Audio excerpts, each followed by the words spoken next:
Ujambo mtazamaji wa Lumala Hope TV, karibu katika kipindi kizuri cha Ijue Huduma Wezeshi ya Kiadventista. Na hapa nipo na mkurugenzi wa huduma wezeshi katika jimbo la Kati mwa Tanzania, si jingine ni CTF, na huyu ni mchungaji Thomas Bihene. Mchungaji, karibu sana. Asante sana.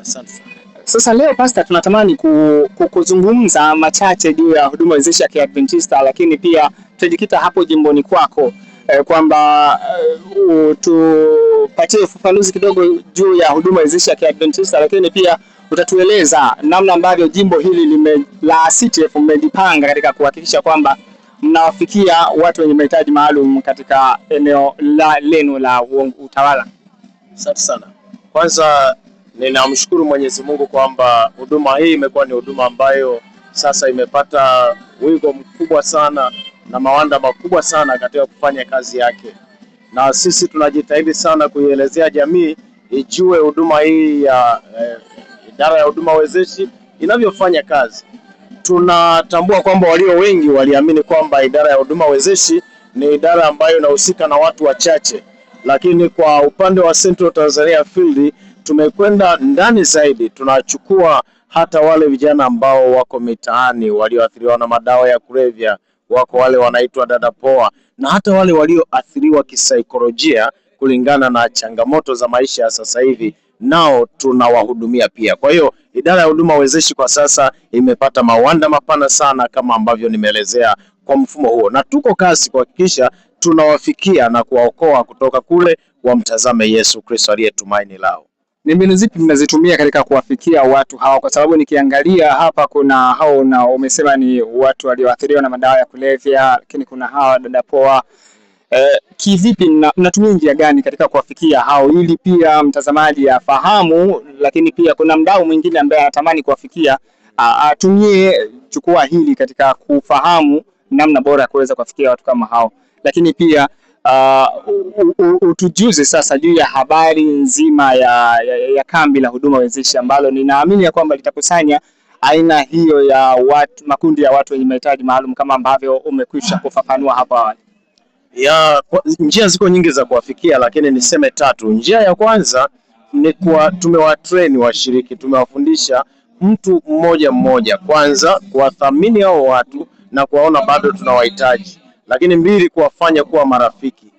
Na kisha njia nyingine ambayo imeleta mafanikio makubwa, tunaandaa sabato maalum za watu wa namna hiyo, sabato ya vijana, watoto wa mtaani, sabato za madada poa, na tunawaona wakihudhuria. Wakisha kuja hatuwatazami kama madada poa tena, tunawaona kama nyenzo muhimu ya injili ambayo Yesu anakwenda kuibadilisha kufanya kazi kama alivyofanya kwa Mariamu Magdalena na wengine wengi ambao walikuwa mbali, kama yule aliyekuwa na pepo katika ile miji ambapo Yesu alivuka wa Gerasi, kwa hiyo akaja kwa mtumishi wa Yesu Kristo. Nizungumzie kambi la APM tarehe 6 hadi 12 mwezi wa 9. Tuna kambi kama makambi mnayoyaona yanayofanyika katika majimbo yetu. Sisi tumedhamiria kuwa na kambi la pekee sana la APM tarehe 6 hadi 12 mwezi wa 9. Litafanyikia katika shule ya sekondari ya Waadventista wa Sabato Iringa. Na mikakati iliyopo sasa hivi, namba moja, kila mtaa na kila kanisa tutakuwa na wametoa michango yao kwa ajili ya kuwalisha hawa watu, kuwasafirisha na kuwawezesha kuishi. Na kesho tunavyozungumza hivi tutakuwa na kikao na wachungaji, tutakuwa tukizungumzia hiyo habari. Na jambo jingine la kuvutia zaidi, tarehe 6 hadi 12 mwezi wa 9 hatutakuwa na makambi yoyote yatakayokuwa yakiendelea katika jimbo letu, isipokuwa ni kambi moja tu. Wachungaji wote jimbo la Kati mwa Tanzania watakuwa Iringa kwenye huduma za APM na kambi la APM. Unaweza kujiuliza kwa nini waweko mahali hapo. Wachungaji wakielewa idara hiyo, idara itakuwa imechukua nafasi kubwa sana, na wao ndio wadau wakubwa wa kuieneza idara hiyo na kuisimamia makanisani. Kwa hiyo nao tutakuwa nao kwa juma zima.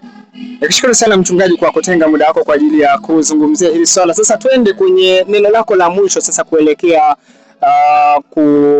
kuendelea na maandalizi haya ya kuandaa kambi, lakini pia ikiwa una wito pengine kwa washiriki, kwa mtazamaji anayetutazama, lakini pia kwa watu wenye mahitaji maalum ama lengo moja kwa moja wa huduma wezeshi ya Kiadventista.